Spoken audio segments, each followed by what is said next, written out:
Amazing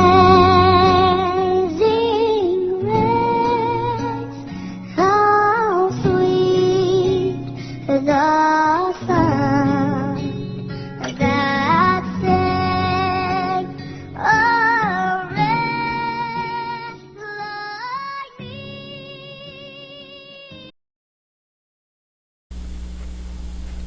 Hi, and welcome to Straight Talk About God video.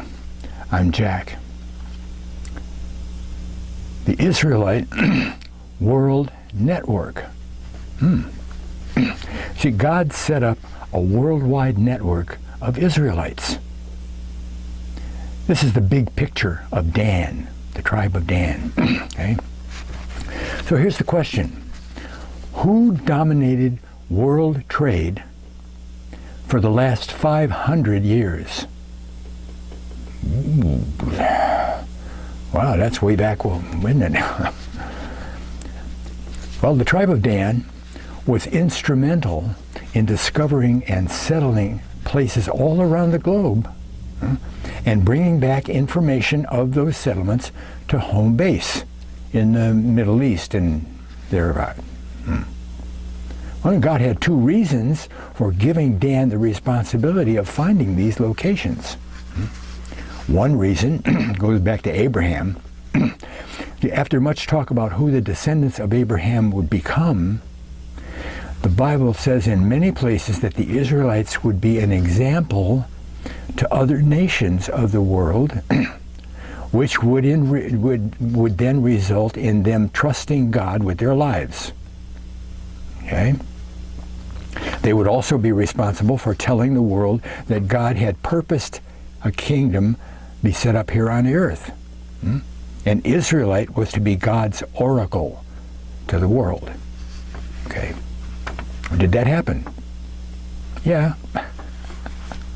The tribe of Dan, along with their distant cousins from Tyre and Sidon, became known as the Phoenicians. Now, we know a lot about the Phoenicians in history. Lots and lots of history. Okay? This group started as late or as early as 1800 BC. Jacob and the family went to Egypt to live there under Joseph to begin with around that time, around 1800 BC. Okay? After scouting out all the rivers of the settlements around the coast of the Mediterranean Sea, they sailed out the Straits of Gibraltar to the north. And they traveled north along the European coast into the North and Baltic Seas. Okay? They established settlements in Denmark and Sweden and Poland and more. And from there, some of them went west to the Isle of Iceland. Okay? This practice continued to the south. And eventually to the west across the Atlantic Ocean to Greenland and the North American continent. There's a place in Wyoming called Moneta, M-O-N-E-T-A, which name is cognate for the word money. Okay? Now, near that place is an ancient trading post, right? And it's set up to trade with the, quote, Native Americans. The sign over the trading post says, First Iberian Bank, no usury. That sound familiar? Briefly, Iberia is just the name in a different language of the word Hebrew. It's Hebrew in a different language, right? Okay? And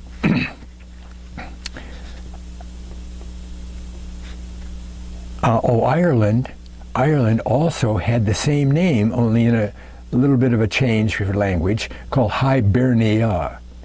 Same deal. Hebrews, the land of the Hebrews. Okay? So this bank in Moneta is an Israelite of origin, of Israelite origin. Now, no usury. That's a well-established rule of God for the Israelites. He said, you don't charge no usury. Okay? It repeats that a bunch of times. But interestingly, it only has to do with business, doing with business of the Israelites with each other. Okay? An Israelite bank could charge interest to strangers. Well, now, whether that's true or whether it's true or not, it seems to indicate to me, okay, that the bankers of Menada thought that their trading partners were also Israelites who would understand no usury. Maybe, maybe not. Why put no usury up there? Huh? It had to be an established fact. They weren't just brand new traders, Indian traders, okay? But most important is the fact of what archaeologists have decided of the date of the trading post. They dated it at the time when Jesus walked the earth. In other words, an Israelite bank existed in the north country of the United States in the time of Christ. Wow. But look, this is not hard to imagine, okay? Because tracing Dan back through history, we see that they had 18 centuries. They went to Egypt in 1800. And I really believe that Dan was sailing with Tyre and Sidon before that. But in 1800, they went. Jacob and the family, 70 of them, went to Egypt, 1800 or so. Okay?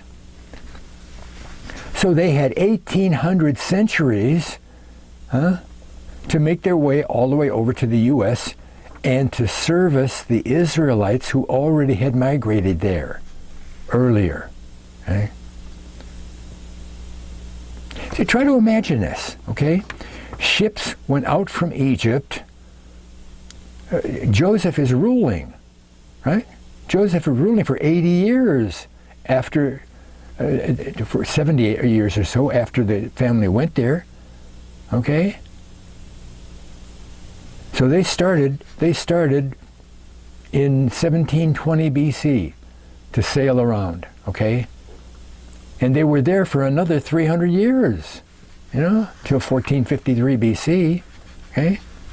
So ships would go out from Egypt and sail all around the Mediterranean, going up all the rivers and establishing trading posts and maybe settlements and so forth, right? So pretty soon there were many more ships going to find more trade outlets, and then, or just to trade with the newly established trading posts and settlements, right?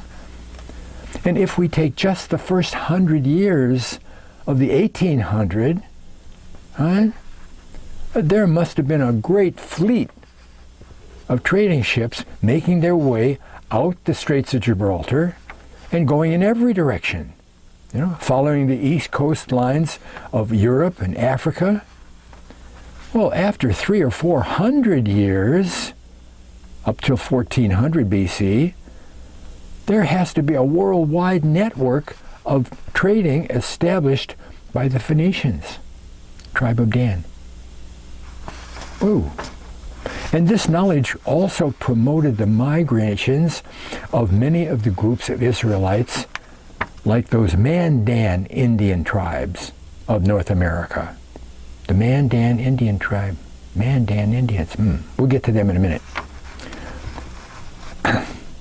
Oh, I'll only mention a large temple complex in Los Lunas, New Mexico. It contains a rock face that is inscribed in ancient Hebrew. Oh, ancient Hebrew. The inscription is almost verbatim, almost exactly the 10 Commandments. The 10 Commandments in New Mexico? And look, this didn't happen overnight, okay? How do you chisel out the 10 Commandments on a rock face? You don't do it in a couple of minutes, right? It didn't happen overnight, and it was done by someone who kept the 10 Commandments in honor. This is an important thing to me. Boom, boom, boom, boom, and he, and 2 or 3 weeks later, maybe, he's got the 10 Commandments down there, right? The date that they put on the temple complex is 1000 BC. 1000 BC, you know? Dan, by that time, had been sailing for 800 years, starting at 1800. 1000 BC?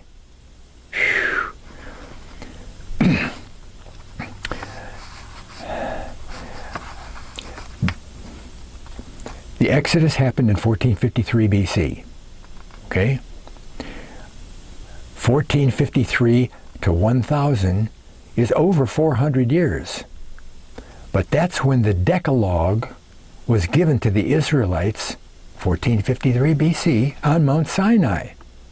All right? So it was 400 years between then and 1000 BC that the tribe of Dan had the time to sail over there and do their thing, right? Set up trading posts and all that stuff, right? 400 years. Now, because the Israelites ruled for some 250 years before they went into servitude, okay, I'm sure that Dan was sailing the world well before the Exodus of Moses, 1453 BC. For instance, that tribe of Mandan Indians, there's that name Dan, isn't it? Huh? They were blonde and blue-eyed. Blonde, blue-eyed Indian? Who ever heard of that? Well, quite a number of years ago, I mean, in the 1700s, 1600s, somewhere way back there, the Mandans, they got wiped out. Some kind of a plague hit them and they became extinct. But we know who they were and what they looked like and all that, see? There's another report by traders about the U.S. Is the time that the tribe, that they found a tribe and they wanted to set up trading with the tribe. So, but they couldn't understand what the tribe's language was, so they couldn't communicate, see? But just a little while after, a few days or whatever, another trader joined the group and he could understand the Indians. And they could understand him somewhat, so they started trading. How did that happen? Because the late arrival spoke Welsh. And he could understand what the Indians were saying because it was a Welsh derivative somehow. Right? Where did the Welsh get their language? They were Israelites. The Welsh were Israelites. All right? And some of them had migrated to the United States, like many other different groups of Israelites did that. Long story. Okay.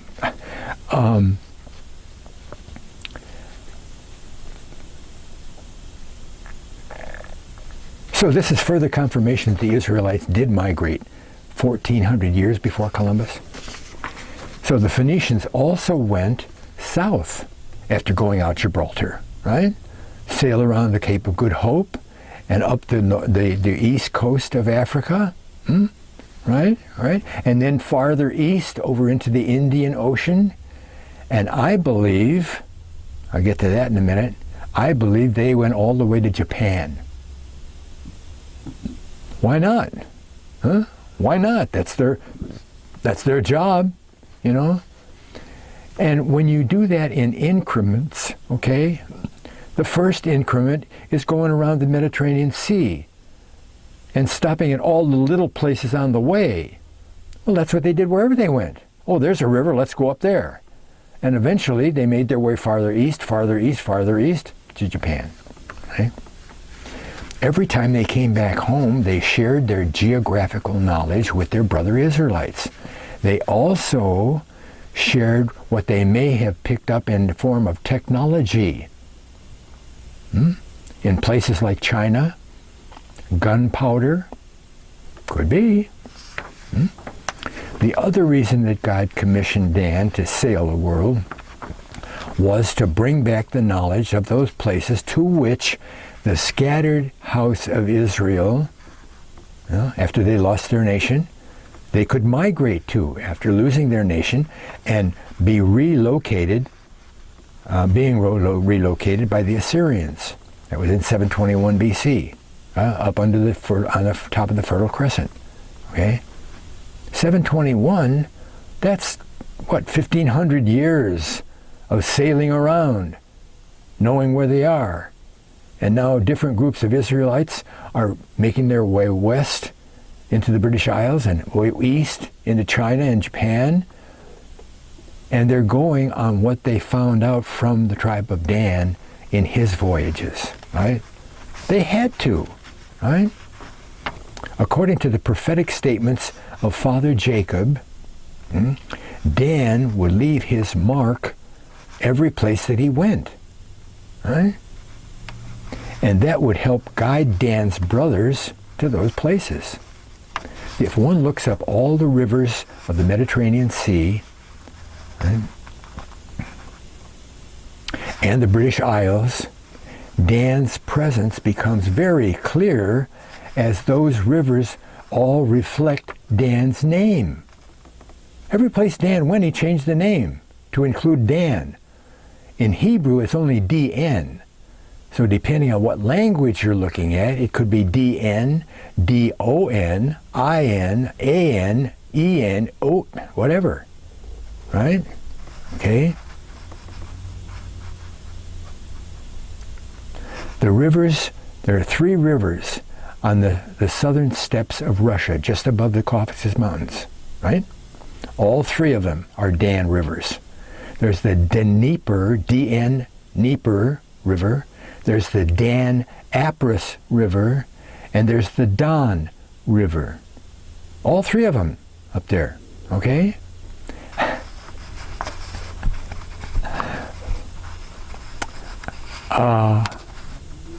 And then we've got the Danube River, right? And Sardinia, D-I-N, right? And the 3 rivers in England, Scotland, and Ireland, they're all Don. They all have a Don River, because Don went all those different places. The British Isles is full of names of cities and places and rivers with the DN to them, okay?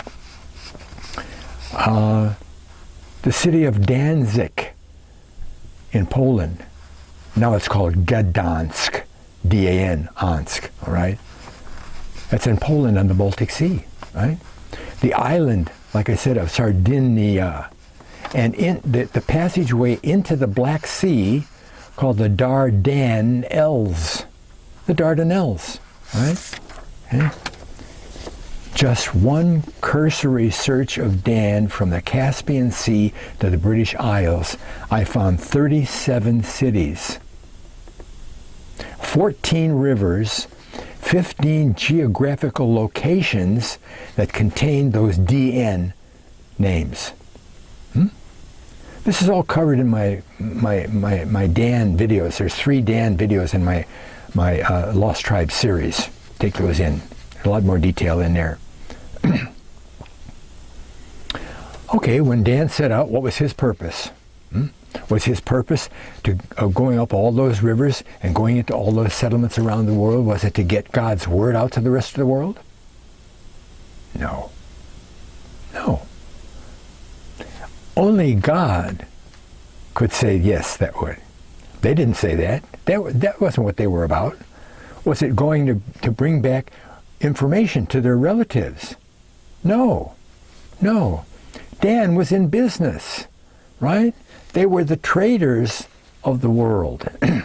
And you don't trade in one place the whole time. You go and you find some more. Okay? And on their trips home, Dan told about those locations to their Israelite brothers. And everybody else, I guess. I don't know. They probably made a lot of maps, you know.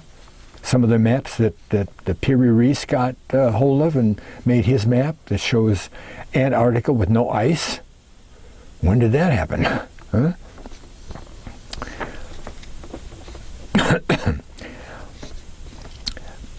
But looking at the whole excuse me. But looking at the whole Earth, if you got up on the moon and looked back at the Earth, okay, and there was a torchlight in every one of the settlements that Dan went to, trading posts that they set up, you'd see a whole network, a worldwide network of trading, right? Okay. And a lot of the scattered house of Israel went to those places, right? And they also included God's name, God's promise to Ephraim, that Ephraim would become a company of nations, a company. The British Empire may have somewhat established conquest by other places, but the empire was founded on trade. They took over other countries so that they could get the resources, the trade, and use the army if they had to, right? And remember, it wasn't only Britain that sailed the world. Other Israelite groups did the same thing, like the French and the Dutch and the Spanish. All those world explorers were Israelites, right? Once this world network was in place, the missionaries of mainly Britain and the United States brought the word of God to those places that scouted out by Dan, because Israelites were there, right? This was prophesied by Isaiah in chapter 41 when God said that the islands should keep silence until they renewed their strength, because they lost all their strength from losing their whole nation and being deported and then migrating to their final destinations in Northwest Europe and the British Isles. Okay? Well, now they could send missionaries to all the places around the world where Dan had founded settlements. There were Israelite settlements all the way east from the top of the Fertile Crescent all the way east to Japan. 721 and earlier, Assyria took them all away, placed all of them up there, 6 million of them, above or below the Caucasus Mountains and the Caspian Sea. Placed them all there. And for the first maybe 75 years or so, that's where they were. But then they started going different places. I can't imagine any large group, 100 or 200 people, maybe 1,000. There were 6 million of them, 1,000 people, that's nothing. Okay? Got together and said, well, they're individual clans out of the different tribes, okay? Well, let's get out of here. Let's go where Dan said there were these, right? They would just say, well, let's get out of here and see what happens. They had to have an idea of where they were going, didn't they? Okay? A large group, see, there are settlements all the way from the Caspian Sea all the way over east. There are little settlements all the way, right? A large group of Manasseh did the same thing. They set out from underneath the Caspian Sea and went all the way to the east coast of Japan. Of China. They went all the way there. And then they went to Japan. It's a long way from the east coast of China to Japan. Long enough that I don't think you can see Japan from there. How did they know about Japan? They couldn't get there over land. They had to sail over there from the east coast of China. Dan brought word back that there was this big island that was a good place off the east coast of China. Had to be. Okay? They had to cross the Sea of Japan to get there. Anyway, why not just set up a big section of China? There weren't billions of people there then, you know. China's a huge place. You know, they could just hit the East Coast and say, oh, well, okay, well, let's set up here. There's a couple of rivers here and whatever. God set up the worldwide network based on trade to help establish the British Empire. When more Israelites came around and settled, took over the place, the areas, so that the house of Israel could start teaching the rest of the world about God's coming kingdom. And part of this network also included the trade gates of the world. What are the trade gates? Suez. That's a gate between one place and another. Without the Suez Canal, you got to go all the way around Good Hope, don't you? Yeah. How about Panama? Gibraltar itself, you know? There's a bunch of places. But these and many more were controlled and are controlled by the United States and Britain. Almost every trade gate around the world is controlled by Israelites. Whoa. You see, this is a birthright promise that was given to Abraham. Oh, your descendants will control the gates of their enemies. And then it was repeated, at the mouth of two, repeated to Isaac's wife, Rebekah, when she was leaving home. Here's a little map I made up that shows at least 20 of these gates. And they're all controlled by Britain and the United States. This is a really crude map, okay? Really crude, okay? World map.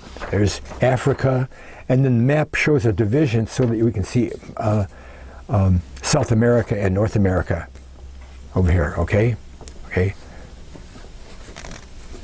Oh, I'm sorry, no, this is South America here.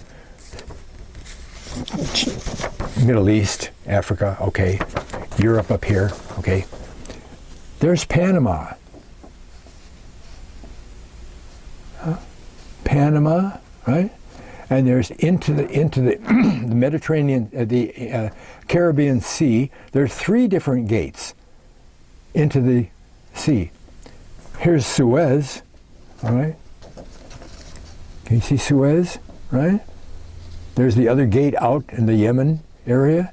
And then above that, there's the Dardanelles that I mentioned, okay? And here's all the way east. Hong Kong has a gate, okay? All of those little red circles are trade gates, established trade gates now, that are all controlled by Britain and the United States, because those are the guys who went there and established control. How did they know to go? Tribe of Dan. Tribe of Dan. I mean, it's so simple, and yet it's so miraculous, right? So again, you have to ask the question, who dominated world trade for the last 500 years? 500 years. Wow. 1900, 1800, 1700, 1600, 1500, 1400. Yeah. At the time of Columbus, all those trade things were going on, you know, in the then known world, right? And where did Columbus land? He landed in Cuba, didn't he? Down there? I don't think that he was aiming for the United States, America. Okay? I'm sure that he had a Piri-Reis map. It was in 1500. We know that Piri-Reis had that map that he made from different maps, and it showed the whole world with longitudinal lines accurate. And we didn't set up longitude until 1900. Figure that out. Right? So you can see God's hand in setting up all the smaller steps in Dan's history, to set up conditions for the scattered house of Israel to take up the task of educating the world about his coming kingdom. England, United States, plus help from their other Israelite nations, became the dominant force of trade in the world, right? Which facilitated the migrations of other Israelites, who eventually would carry God's kingdom message to the scattered Israelites and the rest of the world. A very big picture of the tribe of Dan and the house of Israel. It's wonderful stuff, isn't it? That's God. That's God. Thanks a lot for watching. God bless.